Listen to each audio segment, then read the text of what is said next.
The scent of bleach and lemon was my only companion, a familiar perfume that clung to my clothes and hair long after I'd clocked out. It was the smell of survival, of rent paid just in time, of another day scraped through. My tiny, walk-up apartment was a world away from the gleaming towers I cleaned, a place of second-hand furniture and dreams I was starting to fear would never come true. I'd spend my nights looking out my smudged window at the city lights, wondering what it was like to live in one of them instead of just cleaning up after the people who did. The 64th floor of the Omnicorp Tower was a ghost town after midnight, a silent world of glass and steel suspended over the glittering, indifferent heart of the city. My reflection, a tired woman of 25 with eyes that had seen too much exhaustion and not enough life, moved with me across the polished marble. I was mopping my way toward the executive washroom when the first sound cut through the sterile quiet. It wasn't loud, a muffled thud, like a heavy book falling from a great height. I froze, my hands tightening on the mop handle. The building's security was legendarily tight, but my heart, a frantic bird in my chest, didn't seem to care about legends. I told myself it was nothing. It was always nothing. But then came the second sound, a low, guttural curse in a language I didn't recognize, followed by a sickeningly wet crack. This time, I didn't hesitate. I dropped the mop, its clatter unnaturally loud in the silence, and ducked behind a large marble planter, my breath catching in my throat. The elevator at the far end of the hall chimed its arrival. The door slid open, not with the gentle whisper of a corporate conveyance, but with a harsh, metallic clang. 3 men spilled out, their movements sharp and predatory. They were not executives. Their suits were too sharp, their shoulders too broad, and the bulges beneath their jackets were not wallets. They dragged a 4th man between them, his expensive shoes scuffing trails of blood on my freshly cleaned floor. They were speaking in rapid, angry Russian, and though I couldn't understand the words, the intent was universal. Violence was a language all its own. They forced the man to his knees before the floor-to-ceiling window that overlooked the city. He was begging, his voice thick with terror. I pressed myself smaller, my cheeks scraping against the rough ceramic of the planter, praying to a god I wasn't sure I believed in anymore. Be invisible. Be nothing. The leader of the group pulled a gun, a dark, ugly thing that seemed to absorb the light. I squeezed my eyes shut, but you can't unhear a gunshot. It was deafening in the enclosed space, a final, brutal punctuation mark that echoed in the sudden, ringing silence.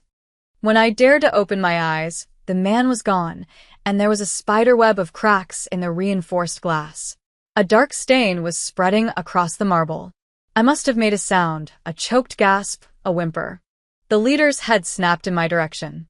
His eyes, pale and cold as a winter sky, locked onto mine. There was no surprise in them, only annoyance, the look of a man spotting a roach in his pristine kitchen. He raised the gun. Time seemed to slow to a crawl. I saw the dark circle of the barrel, the slight curl of his lip. This was it. This was how my story, the quiet, unremarkable story of Anya, ended. But before he could fire, the main office doors behind me burst open. Figures in black, silent and fluid, swarmed into the hallway. The Russians barely had time to react before the air was filled with the soft, suppressed coughs of silenced firearms. It was over in seconds. A massacre executed with chilling precision. The pale-eyed man fell last, his expression of cold annoyance finally replaced by one of genuine shock. I remained frozen, a statue of terror, as the silence returned, heavier and more menacing than before. A pair of immaculate black leather shoes stopped in front of my hiding place. I slowly, fearfully, lifted my gaze, past the perfectly tailored trousers and expensive black suit jacket, to a crisp white collared shirt, and then to a face that was a mask of cold, devastating beauty. His name, I would learn, was Kong Min-jun. His dark eyes held no warmth, only a calculating assessment. He looked at the carnage, then back at me, his witness, crumpled and trembling. He saw my worn-out uniform, my terrified eyes, but He must have seen something else too, a flicker of defiance in the face of death. "You have a choice," he said, his voice a low, calm rumble that did nothing to soothe the frantic beating of my heart. "You can be a liability that needs to be erased. A loose end.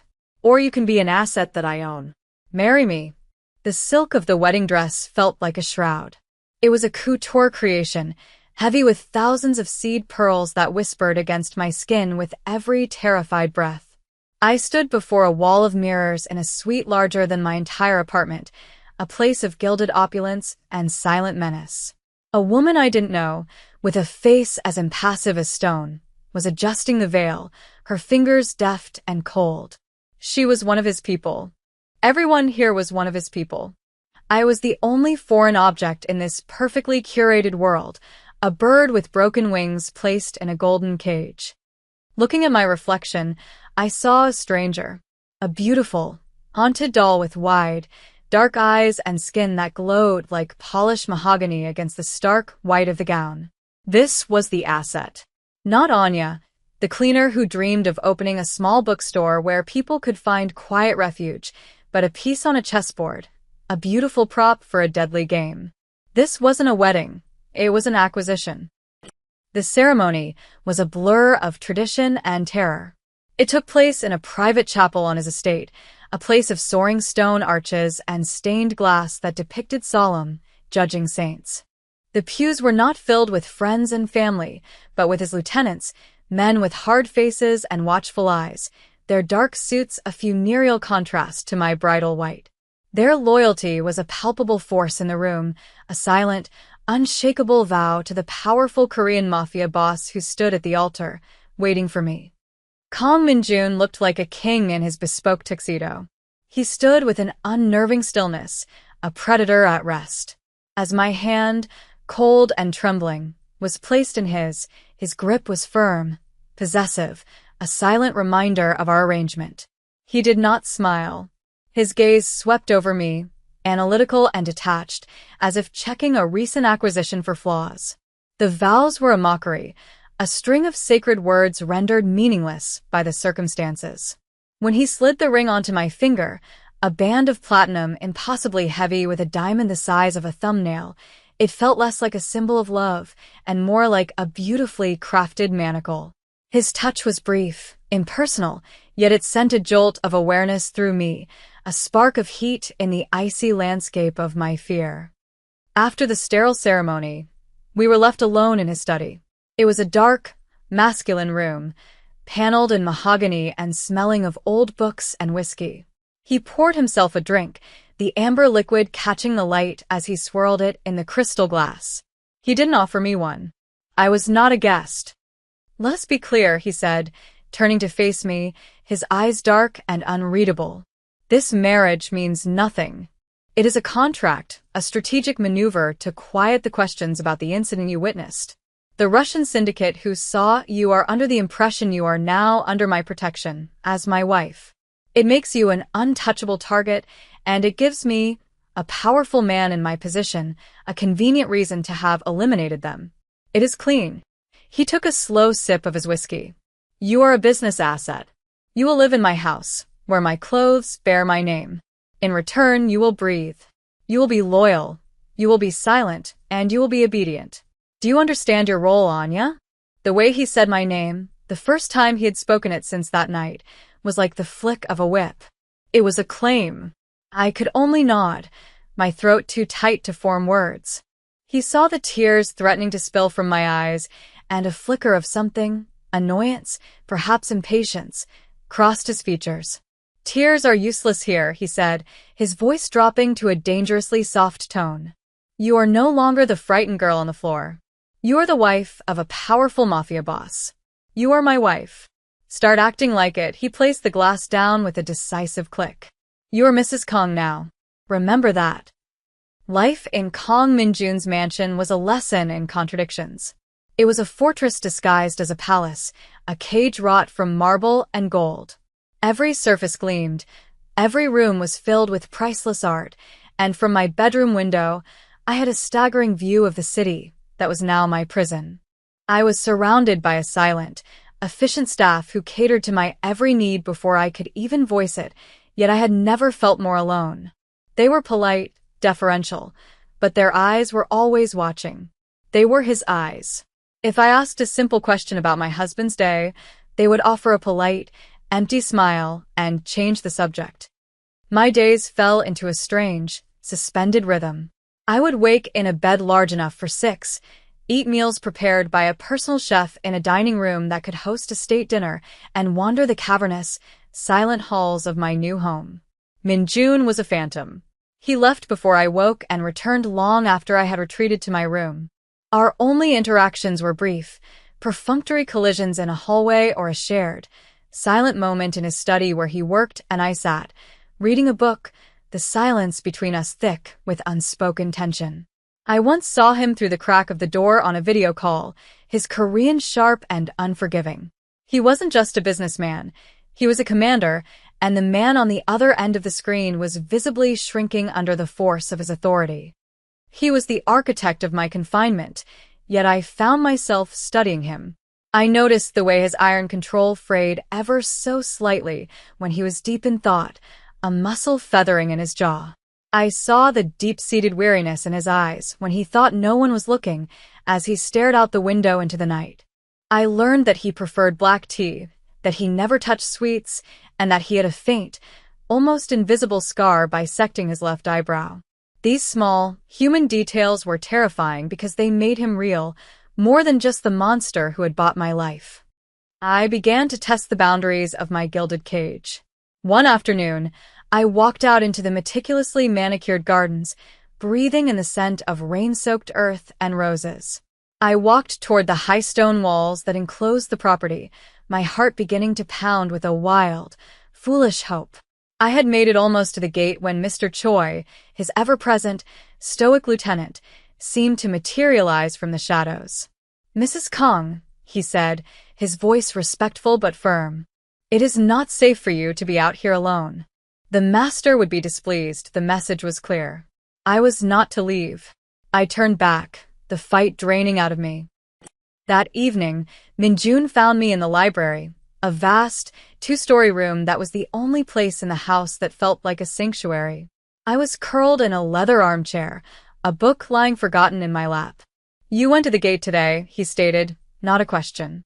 I didn't answer, my silence a small rebellion. "Do not do it again," he continued, his voice low and devoid of heat, which was somehow more frightening. "The men I killed to protect you have friends. They believe you are my weakness. The moment you step outside that wall, you are dead. And your death would be an inconvenience I do not have time for." His words were cruel, designed to remind me of my status as an object, an inconvenience. But as he turned to leave, he paused. "The East Wing is off limits. Everywhere else is yours." It wasn't kindness, but it was a concession. A crack in the bars of my cage. Later that night, a maid entered my room with a tray. On it was a plate of warm, freshly baked madeleines and a steaming cup of chamomile tea. "The master thought you might be hungry," she said softly, avoiding my eyes. I stared at the tray long after she left. He had noticed my uneaten dinner. He had remembered a passing comment I'd made weeks ago to a housekeeper about my love for French pastry. This small, almost imperceptible act of observation was more unsettling than any of his threats. The monster had been watching, and he had seen something more than just an asset. He had seen me. A week later, he announced our departure. "Pack a bag. We're leaving in the morning," he said, finding me in the conservatory among the orchids. He offered no further explanation. He simply stated it as fact and walked away, the expectation of my compliance hanging in the humid air. The word, honeymoon, was never spoken, but the implications were clear. This was a public performance, another move in his grand, violent game. We were to present the image of a newly married couple, solidifying the lie that bound us. The destination was a private villa on a secluded stretch of the California coastline, a place of dramatic rock and turquoise water. It was breathtakingly beautiful, an idyllic paradise that felt like a cruel joke given our circumstances. The flight on his private jet was silent and tense. I sat across from him, pretending to read a novel, but my eyes kept drifting up to watch the powerful Korean Mafia boss at work. His laptop was open, his phone pressed to his ear as he issued a stream of clipped, ruthless commands in Korean. He was a man constantly at war, and I was his latest acquisition of territory. The villa was a marvel of modern architecture, a structure of glass and dark wood built into the cliffside, overlooking the sea. It was isolated, defensible, and utterly inescapable. As his men, led by the ever-watchful Mr. Choi, swept the property and secured the perimeter, Min-jun led me inside. "This will be our home for the next week," he said, his tone flat. "The staff is local and has been vetted. You will not speak of our arrangement. You are my wife. You will act the part." My defiance, which had been simmering just beneath the surface of my fear, finally boiled over. "And what part is that, exactly?" I asked, my voice sharper than I intended. "The adoring bride? The happy newlywed? What kind of performance do you expect me to give? Am I supposed to gaze at you lovingly over breakfast while your men stand guard with guns?" He turned to face me, and for the first time, I saw something other than cold calculation in his eyes. It was a flicker of raw anger, a dangerous fire that he quickly banked. He stepped closer, invading my space, and I had to fight the instinct to retreat. "You will act like a woman who wishes to stay alive," he whispered, his voice a silken threat. "You are intelligent, Anya. I know you are. Do not make the mistake of being foolish." He walked away, leaving me trembling, a mixture of fear and fury churning in my gut. Later that day, as I stood on the balcony, staring out at the endless expanse of the ocean, he came to stand beside me. The sea breeze whipped a strand of my hair across my face, and before I could react, his hand came up, his fingers gently brushing it away. The touch was electric, a shocking moment of intimacy that felt more dangerous than any of his threats. He didn't pull away immediately. His thumb grazed my cheekbone, his gaze intense, searching my face for something I couldn't name. "My enemies are watching," he murmured, his voice so low it was almost lost in the sound of the waves. "They think you are my vulnerability. They see a soft, frightened woman. They are waiting for me to be distracted by my new bride." He finally dropped his hand and turned his gaze to the horizon. "Let them watch." That night, he entered my room and placed a small, heavy object on the nightstand. It was a handgun, compact and deadly. I stared at it, my blood running cold. "What is this?" I whispered. "I do not expect you will need this," he said, his voice devoid of emotion. "My men are the best, but I do not like leaving things to chance. Why are you giving this to me? You think I won't use it on you?" His eyes met mine, a flicker of something unreadable in their depths. "A cornered animal is more dangerous than a loyal one. I am giving you the choice of which to be. It is a Sig Sauer. The safety is here. You point it, and you pull the trigger. Do not hesitate. This was my honeymoon gift, a piece of steel and death." It was a terrifying gesture, but it was also something else. The first time he had ever trusted me with anything. The attack came on the third night, under the cover of a raging thunderstorm. The sky had turned a bruised purple, and the wind howled like a hungry wolf against the glass walls of the villa. The power cut out suddenly, plunging the world into a disorienting darkness, broken only by the frantic, strobe-like flashes of lightning. In that first split second of blackness, I knew it wasn't a simple power outage. It was a prelude. The sharp crack of unsilenced gunfire from the perimeter confirmed it, a sound that ripped through the roar of the storm. Min-jun was across the living room from me in an instant, his body a solid wall of muscle, pushing me down behind a thick marble sofa. "Stay down," he commanded, his voice a low, lethal growl in my ear. The casual elegance was gone, replaced by the coiled lethality of a predator. He already had his own weapon in his hand, moving with a fluid grace that was terrifying to behold. The sounds of a fierce, close-quarters battle erupted throughout the house, shouts, the splintering of wood, the sickening thud of bodies hitting the floor. Mr. Choi and the other guards were fighting back, but our attackers had come in force. They had used the storm as cover, a classic, brutal tactic.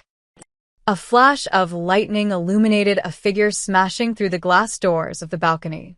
He was huge, dressed in black tactical gear, a Russian rifle in his hands. Minjun didn't hesitate. 2 suppressed shots, precise and economical, and the man crumpled to the ground.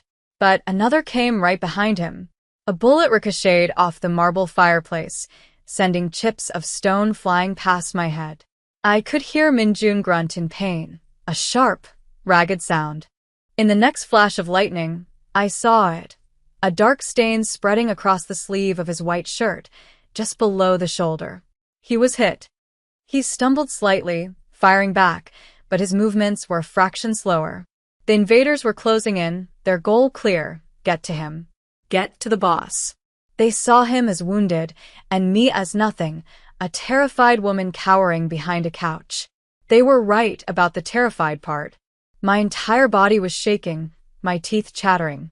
But as I watched Minjun fight, bleeding, protecting the space around me, something else rose through the fear. It was a white-hot primal rage. They were trying to kill him. This man who owned me, who had caged me, who had shown me a sliver of something almost human. He was mine, in his own twisted way. And they were not going to take him. My mind went to the gun upstairs. The honeymoon gift. Scrabbling on my hands and knees, keeping low, I moved away from the firefight, using the darkness and chaos as cover. My heart hammered against my ribs, each beat a deafening drum. I flew up the stairs, my bare feet silent on the cold stone.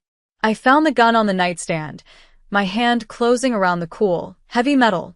It felt alien, but my fingers found the grip, the trigger, just as he'd shown me. A man appeared at the top of the stairs, blocking my path back down. He saw me, a woman in a silk nightgown holding a gun, and he laughed. It was a fatal mistake. He thought I was a damsel. Aprop. He raised his rifle, too slowly, too arrogantly. I didn't think. I didn't aim, in any classical sense. I just pointed. The image of Minjun falling burned into my mind, and I pulled the trigger. The explosion was deafening, the recoil jarring my arm to the shoulder. The man stared at me, his eyes wide with shock, a dark hole appearing in his chest. He fell backward, tumbling down the stairs. I didn't wait to watch him land. I scrambled back down, my ears ringing. In the main room, Minjun was pinned down, 2 men advancing on his position. He saw me, and for a single, infinite moment, his face registered pure, unadulterated shock. He froze. He saw the gun in my hand, the wild look in my eyes, the blood that wasn't mine splattered on my gown. It was the last thing he, or anyone, had ever expected. That moment of hesitation, his and his enemies, was all I needed. I raised the gun and fired again. And again. The ordinary, financially struggling woman was gone, burned away in gunpowder and desperation. In her place was a queen, drenched in the storm, defending her king. The world came back into focus slowly, filtered through the ringing in my ears and the acrid smell of gunpowder. The storm outside still raged, a fitting soundtrack to the carnage within. The bodies of our attackers lay twisted on the expensive rugs. My hands were shaking so violently I could barely hold the gun, its weight a terrible, anchoring reality. My gaze was fixed on Minjun. He was leaning against the fireplace, his face pale, his breathing shallow. But his eyes were on me, and the look in them was something I had never seen before. The cold calculation was gone, the commanding arrogance had vanished. In its place was a raw, staggering astonishment that seemed to shake him to his very core. He looked at me as if he were seeing me for the first time, not as an asset or a contract, but as a terrifying and magnificent revelation. He had expected me to hide, to perhaps use the gun in a last, desperate act of self-preservation. He had never imagined I would charge back into the fight to defend him. His trusted men, Mr. Choi among them, were now securing the room, their movements swift and professional, but their gazes kept flicking towards me with a mixture of awe and fear. I was no longer the fragile foreign wife. I was the woman who had stood her ground while the world burned down around her. I let the gun fall from my nerveless fingers. It clattered loudly on the stone floor. The sound broke the spell. Minjun pushed himself off the mantelpiece, hissing in pain as the movement jarred his wounded shoulder. He ignored his men and came directly to me, his steps unsteady. He stopped in front of me, his height and presence still overwhelming, but the dynamic between us had irrevocably fractured and reformed. He reached out, not with the possessive grip of a master, but with a trembling hand, and cupped my cheek. His thumb stroked my skin, gently trying to wipe away the flecks of blood that weren't mine. "Anya," he breathed, my name a prayer and a question on his lips. His other hand went to my arm, his grip urgent, as if he needed to assure himself I was real. His eyes scanned me from head to toe, checking for injuries I hadn't even registered. It was only then, under his frantic gaze, that I realized the depth of his shock was rooted in fear. Fear for me. The powerful Mafia boss who had declared our marriage meaningless was terrified of losing me. I started to tremble then, the adrenaline deserting me, leaving behind a hollow, quaking horror at what I had done. My knees gave way, but he caught me, pulling me against his chest, his uninjured arm wrapping around me like a steel band. He held me tightly, tucking my head under his chin, his body a shield against the dead men and the storm. "I have you," he murmured into my hair, his voice rough with an emotion I couldn't name. Sarang. "I have you." I didn't know what the word meant, but in the shelter of his arms, with the scent of his skin and his blood filling my senses, I felt the first stirrings of a dangerous, terrifying truth. I had not killed to save my own life. I had killed to save his. And in that violent, bloody moment, the contract had been broken, and something far more binding had been forged in its place. We never spoke of the gunshots or the bodies. His men were ghosts, cleaning the chaos with silent, chilling efficiency until the villa was once again a pristine, beautiful prison. The only evidence of the night's violence, the boarded-up glass doors and the lingering scent of disinfectant. Mr. Choi, a man I had only ever seen as a stoic statue, brought me a glass of brandy with a hand that was not entirely steady and a look of profound, unnerving respect in his eyes. He addressed me as Samanam, a title of honor for the wife of a chairman, and the word held a new weight, a new truth. Minjun had refused a doctor, barking orders at his men that he was fine, but the blood seeping through the makeshift bandage on his arm told a different story. I found him in his bathroom, stripped to the waist, trying and failing to clean the wound himself. His face was tight with pain, a sheen of sweat on his brow. The man who controlled a criminal empire couldn't manage a simple piece of gauze. For the first time since I'd met him, I felt no fear, only a fierce, protective ache in my chest. I took the medical kit from his hands. He started to protest, his pride warring with his pain, but I met his gaze in the mirror, and the defiance died on his lips. "Sit down, Minjun," I said, my voice quiet but unyielding. He stared at me for a long moment, this formidable Mafia boss, and then he did as he was told, sinking onto the edge of the marble bathtub. I worked in silence, my hands surprisingly steady as I cleaned the wound. It was a deep graze, ugly and raw, the bullet having torn through flesh and muscle. He never flinched, but I could feel the tension radiating from his body, the tight control he exerted over his own pain. My fingers were gentle as I applied the antiseptic, as I stitched the torn skin with a neatness I didn't know I possessed. His skin was warm beneath my touch, the expanse of his back and shoulders a landscape of taut muscle and old scars. Each one told a story I didn't know, a history of violence that had shaped him. When I was done, my hands lingered on his uninjured shoulder. He was so still, he might as well have been carved from stone. "They underestimated you," he said, his voice a low rumble that vibrated through my hand. "They saw you as a trinket, a weakness." He finally turned his head, his dark eyes locking onto mine. "So did I." That was my mistake. He reached up and captured my hand, lacing his fingers through mine. His grip was no longer a claim of ownership, but a connection, a desperate hold. That marriage contract. The words I spoke in my study. They were a lie. His voice was raw, stripped of all its usual authority. It was a lie to myself. From the moment I saw you hiding behind that planter, so terrified but with so much fire in your eyes, you were never just an asset. He paused, and I saw a vulnerability in him that was more shocking than the gunfight. Tonight, he said, his voice barely a whisper, when I saw you with that gun in your hand, covered in blood, I wasn't shocked that you could kill. I was frozen with the realization that I could not bear to lose you, that my life means nothing if you are not in it.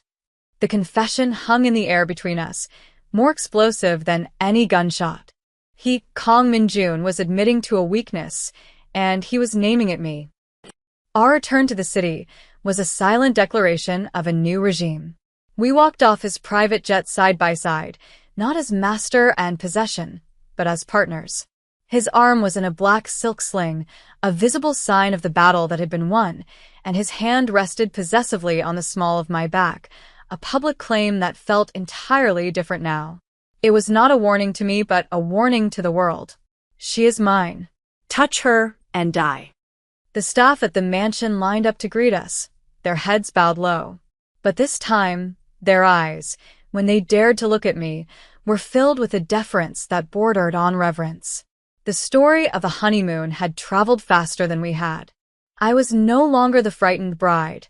I was the Samanim who had defended the master, the woman who had met violence with violence. I was a queen who had earned her crown in blood. Min-jun led me directly to his study, the heart of his empire. But instead of leaving me to my books, he gestured for me to sit in the leather chair opposite his desk, the one reserved for his most trusted advisors. Mr. Choi entered, placing a tablet on the desk. The remaining Bratva leadership responsible for the attack, Min-jun said, his voice cold as ice as he swiped through images of grim-faced Russian men. They thought to send a message by targeting my home, my wife. They have exposed their entire command structure in the process. A foolish, emotional move. He looked at me, his eyes searching my face. They will be eliminated. All of them. There will be no half measures. I want you to understand the world you are a part of now, Anya. There is no going back. I looked at the faces on the screen, men who had wanted me dead, who had hurt him. I felt no pity. Only a cold, hard certainty. I understand, I said, my voice clear and steady. They made the mistake of thinking your wife was a weakness. Show them she is your greatest strength. A slow, dangerous smile touched Min-jun's lips for the very first time. It transformed his face, making him look both devastatingly handsome and utterly lethal. Indeed. From that day forward, my education began. He no longer shielded me from his life. He immersed me in it. He explained the complex web of his businesses, both legitimate and illicit. He taught me about logistics, about finances, about loyalty and betrayal. I sat in on his meetings with his lieutenants, a silent presence at first. One day, discussing a rival's shipping routes, he paused the meeting and turned to me. "What do you see?" he asked. His men looked confused. I pointed to the schedule. The security patrols are weakest during the early morning shift change, but that's a decoy. The cargo of value is never on those trucks. It moves with the food service deliveries. No one ever checks the catering vans. Min-jun's smile was predatory. My quiet, observant nature, once a tool for survival as an invisible cleaner, was now a formidable weapon. I was becoming more than his wife. I was becoming his partner, his confidant, his secret weapon. The gilded cage had transformed into a throne room, and I was finally learning the language of power. The nights became our sanctuary. The brutal, high-stakes world would fall away, and in the quiet of the mansion, we would find each other. The fear that had once defined my existence was replaced by a sense of belonging so profound it frightened me more than any assassin's bullet. He had never been a man of easy words or grand romantic gestures. His love was shown in actions. It was in the way he would have the chef prepare my favorite Nigerian jollof rice just because he knew it reminded me of a home I no longer missed. It was in the way he would find me in the library and simply sit with me in silence, his presence a comforting weight, a a silent promise that I was no longer alone. It was in the heightened security, the armored cars, the constant presence of his guards, not to confine me, but to build an impenetrable fortress around me. One evening, I found him standing in the East Wing, the one part of the house he had forbidden me from entering. The door was open. He turned as I approached, his expression uncharacteristically soft. "Come," he said, holding out his hand. The wing was not another opulent set of rooms. It was a nursery. It was furnished not for a baby, but for a child, with a small bed, shelves of classic books in both Korean and English, and a beautifully carved wooden horse. It was all covered in a fine layer of dust, a room frozen in time. "I had a younger sister," he said, his voice thick with an old, unhealed grief. "Her name was Sujin. She was everything good in this world. Our parents were killed when I was 19, and I took over the family business. I tried to protect her from it, to keep her world clean." He ran a hand over the wooden horse. "She loved this horse. She'd pretend she was a knight riding into battle. The Bratva, the same organization from the villa. They targeted her to get to me. She was 16-inch. He didn't need to finish the story. The unbearable sadness in the room told the rest of it. This was the source of his coldness, the reason he had tried to keep me at a distance, to treat me as nothing more than an asset. He had been terrified of history repeating itself, of loving someone only to have them torn away as a consequence of his life. "She's why I built these walls so high," he whispered, turning to me, his eyes glistening with unshed tears. "I failed her. I will not fail you." I stepped into his arms, my own heart aching for the boy he had been and the man he had been forced to become. I held him, offering what little comfort I could. "You haven't failed me, Minjun," I murmured into his chest. "You've given me a home." He held me tighter, burying his face in my hair. "You," he said, his voice choked with emotion. "You are my home, Anya. My sarang. My everything." In that dusty, silent room filled with ghosts, we found our truth. We were two broken people, forged in violence and loss, who had somehow found a way to make each other whole. His love wasn't gentle or poetic. It was fierce, possessive, and absolute. And I, in turn, loved him with a terrifying intensity, a love born in fear and baptized in blood. Months later, we stood on the 64th floor of the Omnicorp Tower. The space was no longer a sterile corporate hallway, but part of Minjun's private penthouse suite, the entire floor now belonging to him. We stood before the same floor-to-ceiling window, the one that had once borne the spiderweb cracks of a gunshot. It was seamless now, offering an unbroken, godlike view of the city glittering below. I was no longer in a cleaner's uniform, but a bespoke gown of deep crimson silk that clung to my body. A heavy diamond necklace, a gift from my husband, rested against my collarbone, its coolness a familiar weight. Minjun stood behind me, his arms wrapped around my waist, his chin resting on my shoulder. His presence was no longer a threat, but the center of my universe, the anchor that kept me steady. The last of the Bratva leadership in the city had been dealt with that afternoon. The news had been delivered by Mr. Choi with a simple, respectful nod. It was over. The threat was gone. We were safe. "Do you ever think about that night?" I asked softly, my reflection a stranger's, a powerful, confident woman I was still getting to know. "The first time we met, right here?"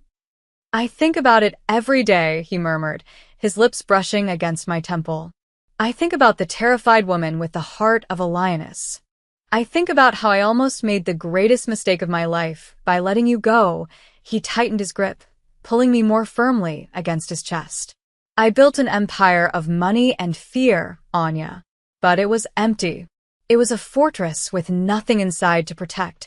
He turned me in his arms, his dark eyes intense, filled with a deep, consuming love that still stole my breath away. "You are the heart of this empire. You are its queen. Everything I have, everything I am, is yours." I reached up and traced the faint scar on his eyebrow, a small imperfection on his perfect face. The timid, lonely woman I had been would have been horrified by this life, by the violence and the darkness. She would have run. But I was not her anymore.